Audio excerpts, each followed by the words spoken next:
Hello friends, welcome to our YouTube channel. Last పార్ట్లో చూసామంటే మన హీరో భయంతో అక్కడి నుంచి వెళ్ళిపోయి ఉంటాడు కదా. అదే హడావిడిలో తన కర్చీఫ్ని అక్కడే మర్చిపోయి ఉంటాడు. దాన్ని మన హీరోయిన్ తీసుకుంటుంది. అక్కడ సీన్ కట్ చేస్తే నెక్స్ట్ సీన్లో హీరోయిన్ కంపెనీకి మారుతుంది. ఆ సమయంలో కంపెనీకి యజమానిగా ఉన్న మన హీరోయిన్కి ఏంటి అంటే ఆ పరిస్థితులు అంతగా అనుకూలంగా లేవు. ఎందుకంటే ఆమె ఆరోగ్యం బాగోలేకపోవడం వల్ల తను చూడలేదు కదా, దానివల్ల అందువల్ల ఆమె మామయ్య కూతురు చో యోన్జా తాత్కాలికంగా కంపెనీ బాధ్యతలు చేపడుతుంది. అయితే ఈమెకు మాత్రం ఒక ఉద్దేశం ఉంటుంది. అది ఏంటి అంటే కంపెనీని పూర్తిగా స్వాధీనం చేసేసుకోవాలి అని. హీరోయిన్ ఉన్న ప్లేస్ లో తానే కంపెనీ యజమానిగా మారాలి అని ప్రయత్నిస్తూ ఉంటుంది. ఈ విషయాన్ని మన హీరోయిన్ సెక్రటరీ అయిన మిస్టర్ జోకి బాగానే అర్థం అవుతుంది.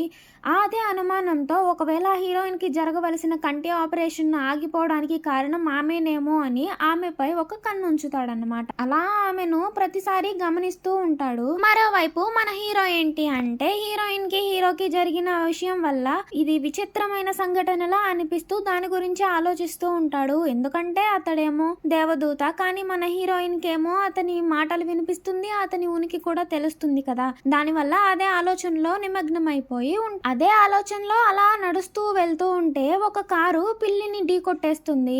ఆ డ్రైవర్ మాత్రం అలానే పట్టించుకోకుండా అక్కడి నుంచి వెళ్ళిపోయి ఉంటాడు. మన హీరో మాత్రం ఆ పిల్లిని చూస్తే గుండె తరుక్కుపోయి ఉంటుంది.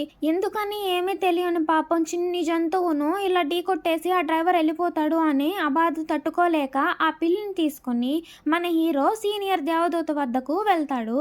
అలా తీసుకువెళ్ళిన ఆ పిల్లిని చూసి ఆ సీనియర్ దేవదూత ఏం చెప్తాడంటే, మనుషులకు సంబంధించిన విషయాల్లో నువ్వు అసలు జోక్యమే చేసుకోకు. వాళ్ళ వ్యవహారాల్లో నువ్వు జోక్యం చేసుకుంటే గనక అది దేవతల శిక్షకు దారి తీస్తుంది అని చెప్తాడు. కానీ పాపం మన హీరో ఏమో అమాయకుడు. మన హీరోకి అవన్నీ కూడా ఏమీ తెలీదు.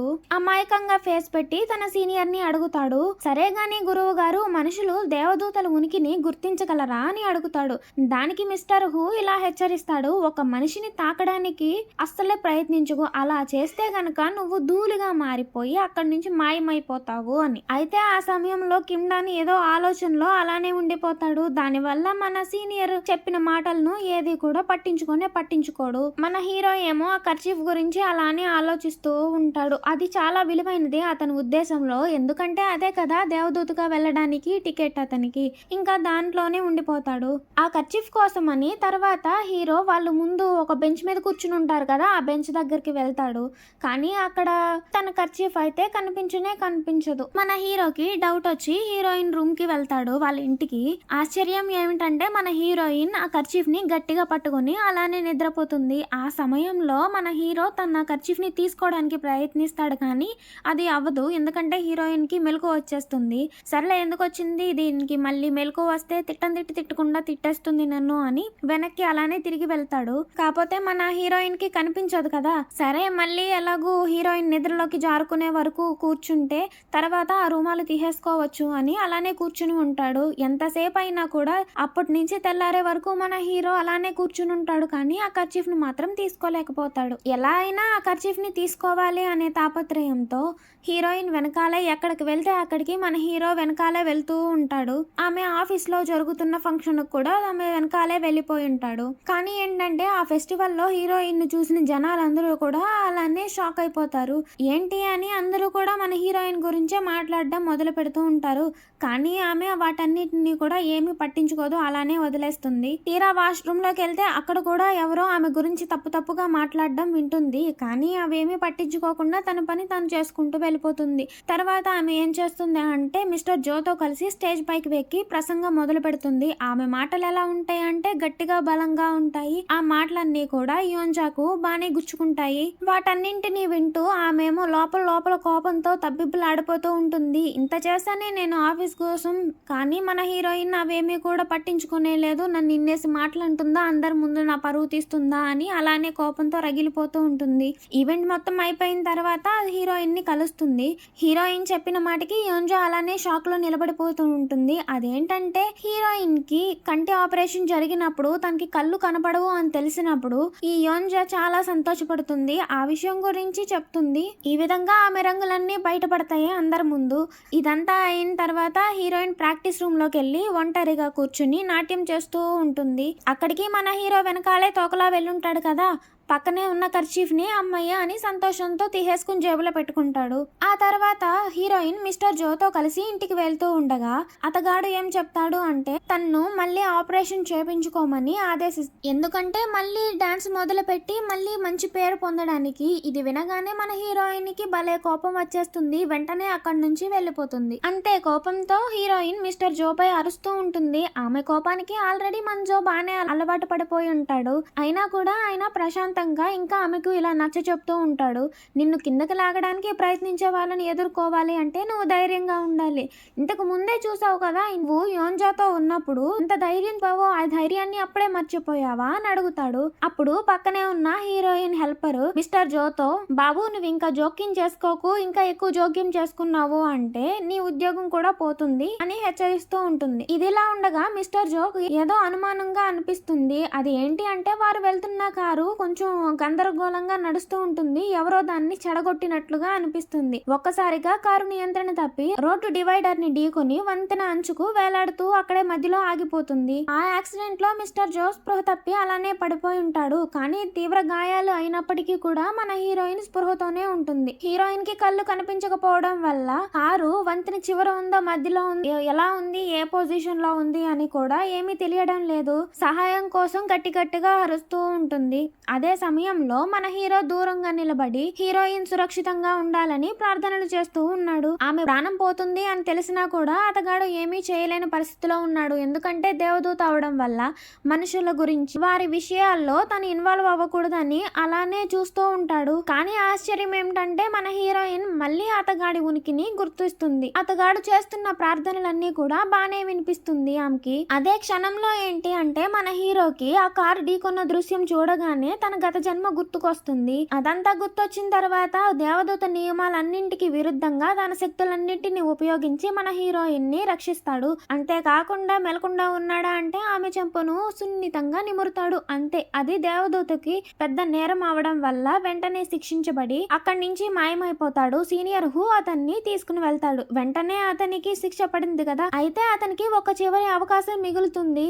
ఒక టాస్క్ ఇస్తారు. అది ఏంటి అంటే మన హీరో మనిషిగా పునర్జన్మని ఎత్తి 100 రోజుల్లోపు తనను నిజంగా ప్రేమించే ఒక స్త్రీని కనుక్కోవాలి. ఇది మన హీరో మిషన్ అన్నమాట. ఇదే సమయంలో మన హీరోయిన్ ని ఎవరో హాస్పిటల్ కి తీసుకుని వెళ్తారు. కానీ దురదృష్టం ఏమిటి అంటే ఆ ప్రమాదంలో డ్రైవర్ అయిన మిస్టర్ జో అలానే చనిపోతాడు. ఆ ప్రమాదంలో మన మిస్టర్ జో మాత్రం ప్రాణాలతో బయటపడలేకపోయాడు. కానీ అతను మరణానికి ముందు తన కళ్ళను మన హీరోయిన్ కి దానం చేసుంటాడు.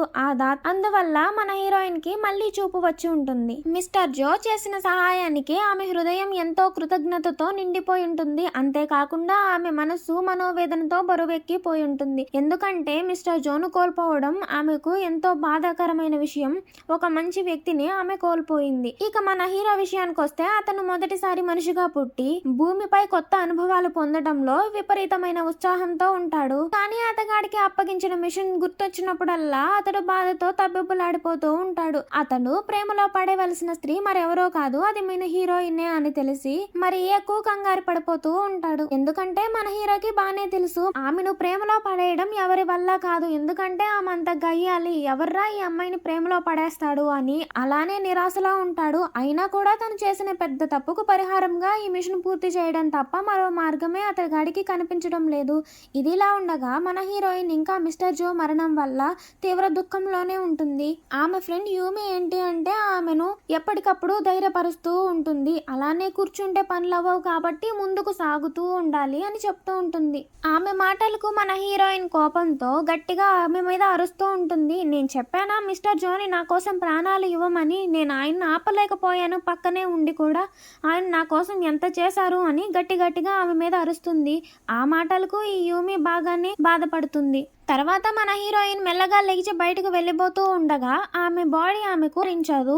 ఏంటి అని టెస్ట్ చేసిన తర్వాత ఏం తెలుస్తుంది అంటే ఈమె మానసిక గాయాల వల్ల మానసికంగా కృంగిపోవడం వల్ల తాత్కాలిక పక్షవాతం వచ్చింది అని తేలి ఉంటుంది. ఇదిలా ఉండగా మరోవైపు జీ కంగ్ వూ అనే ఒక వ్యక్తిని చూపిస్తారు. ఇతడు ఒక బాలే ఇన్స్ట్రక్టర్. గతంలో మన హీరోయిన్ కి ప్రమాదంలో ఉన్నప్పుడు సహాయం చేసిన వాడు. ఇప్పుడు ఇతనే మన హీరోయిన్ కంపెనీకి కొత్త మేనేజింగ్ డైరెక్టర్. అయితే కాంగ్వూకి తన బృందం గురించి పెద్ద పెద్ద కలలే ఉండుంటాయి. దానివల్ల ప్రధాన డాన్సర్ గా మన హీరోయిన్ ని తీసుకురావాలి అని ఇతను అనుకుంటాడు. కానీ యోంజా దీనికి తీవ్రంగా వ్యతిరేకిస్తుంది. ఎందుకంటే ఆమె హీరోయిన్ మళ్ళీ మెయిన్ డాన్సర్ అవ్వాలి అని అనుకోవట్లేదు. అది చూసి ఈమె చూడలేదన్నమాట. చూసినా తట్టుకోలేదు. అయినా కూడా కాంగ్వూ తన నిర్ణయంపై గట్టిగా నిలబడి ఉంటాడు. ఎలాగైనా సరే హీరోయిన్ ని మెయిన్ డాన్సర్ గా మార్చాలి అని అతను సంకల్పం చేసుకుని ఉంటాడు. ఇదే సమయంలో మన హీరోయిన్ అలాగే యూమి కొత్త పర్సనల్ సెక్రటరీ కోసం వెతుకుతూ ఉంటారు. కానీ ఎవరు కూడా ఆ పొజిషన్ కి సరిపోయేలానే లేరు. ఇప్పుడు హీరోయిన్ వాళ్ళకి మిస్టర్ జో ప్లేస్ లో కొత్త వ్యక్తి కావాలి. కానీ వీరిద్దరికి ఏంటి అంటే ఎవరు కూడా నమ్మకమైన వ్యక్తిగానే అనిపించడం లేదు. అప్పుడే అనుకోకుండా మన హీరోకి ఈ విషయం తెలుస్తుంది. ఫస్ట్ మన హీరోయిన్ అతన్ని వద్దు అని చెప్పేస్తుంది. కానీ అతడు ఏం చేస్తాడు, హీరోయిన్ ని వెక్కిరించి అవమానంగా మాట్లాడతాడు. దాంతో కోపంతో ఉరకలు వేస్తూ హీరోయిన్ అతని వెంట పరిగెడుతూ ఉంటుంది. ఆ కోపంతో ఆమె ఎలాంటి హెల్ప్ లేకుండా నిలబడి ఉంటుంది. ఇది ఆశ్చర్యకరమైన విషయం, ఎందుకంటే ఆమెకు పక్షవాతం వచ్చి ఉంటుంది కదా. తర్వాత యూమి వచ్చి హీరోతో ఇలా చెప్తుంది, నువ్వే ఇంకా మన హీరోయిన్ కి కొత్త సెక్రటరీవి అని. ఆ రోజు నుంచే మన హీరోయిన్ ఇంట్లో ఉండడం మొదలు పెట్టేస్తాడు. అతని కొత్త పని ఏంటి అంటే హీరోయిన్ గురించి అన్ని తెలుసుకోవాలి.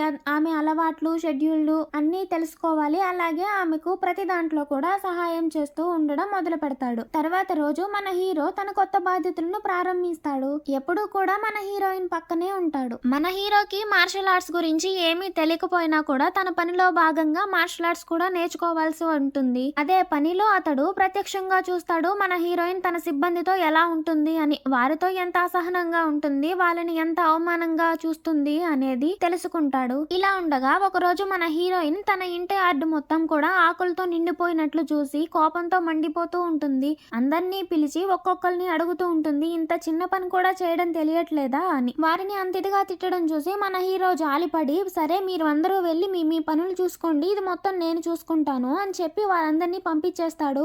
అంటే దాంతో మన హీరోపై హీరోయిన్ కి ఇంకా ఎక్కువ కోపం వచ్చేస్తుంది. అదే కోపంతో అయితే ఇదంతా నువ్వే శుభ్రం చేయాలి, ఈ యార్డ్ మొత్తం నీట్ గా శుభ్రం చెయ్యి అని ఆదేశిస్తుంది. మన హీరో పాపం రాత్రి అయిపోయినా వర్షం కురుస్తూ ఉన్నా కూడా ఊడుస్తూనే ఉంటాడు. అప్పుడే ఒక్కసారిగా అతని దేవదూత రెక్కలుంటాయి కదా, అవి బయటపడతాయి. అంతే అతనికి భయంతో ఏం చేయాలో కూడా అర్థం కాకుండా ఉంది. అదే సమయంలో మన హీరోయిన్ బయటకు వచ్చి హీరో పేరుతో పిలుస్తూ ఉంటుంది. హీరోని వెతుకుతూ బయటకు వచ్చిన హీరోయిన్ కి నేల మీద విరిగిపోయిన చిన్ని గాజు ముక్కలు కనిపిస్తాయి. అంతే ఆమెకు ఆ యాక్సిడెంట్ మొత్తం కూడా గుర్తొచ్చి ఒక్కసారిగా ఆందోళనతో భయంతో వణికిపోతూ ఉంటుంది. అంతలో పైనుంచి ఒక లైట్ ఊడిపోయి తన మీద పడిపోతూ ఉండగా అదృష్టం ఏంటి అంటే మన హీరో తన రెక్కల్ని విప్పి ఆమెను రక్షించి ఒక సురక్షితమైన ప్లేస్ కి తీసుకొని వెళ్తాడు. మన హీరోయిన్ కి స్పృహ వచ్చిన తర్వాత అదంతా చేసింది మన హీరో అని తెలియక ఎవరో రక్షించారు అనుకుని మన హీరోని మాత్రం తప్పుగా అనుకుంటుంది. జరిగిన ప్రమాదానికి కూడా అతనే కారణమని అతన్ని తిడుతూ ఉంటుంది. ఆ తర్వాత రోజు సూర్యుడు ఉదయించగానే మన హీరో మనసు మరింత దిగులుగా మారుతుంది. అసలు హృదయమే లేని మన హీరోయిన్ హృదయాన్ని గెలుచుకోవడం ఎలా అని అలానే బాధపడుతూ ఉంటాడు. ఆ తర్వాత మన హీరో తనని కాపాడే విషయంలోనే అతగాడు కూడా గాయపడ్డాడని తెలుసుకున్న హీరోయిన్ అతనికి దగ్గరై అతని గాయం నయం చేయడానికి ప్రయత్నిస్తూ ఉంటుంది. ఆమెకు తెలియదు దేవదూతగా ఉన్న మన హీరో తన గాయాన్ని తానే నయం చేసుకోగలడు అని. ఇలా రోజులు గడుస్తూ ఉంటాయి. రోజులు గడుస్తుండగా మన హీరోయిన్ కి తనకు తెలియకుండానే హీరోపై ఇష్టం పెరిగిపోతూ ఉంటుంది. తర్వాత ఏం జరిగింది, మరి హీరోయిన్ ప్రేమలో పడిందా లేదా అని నెక్స్ట్ పార్ట్ లో చెప్పుకుందాం. వీలైతే లైక్, షేర్, కామెంట్, కుదిరితే ఒక సబ్స్క్రైబ్ చేయొచ్చు కదా.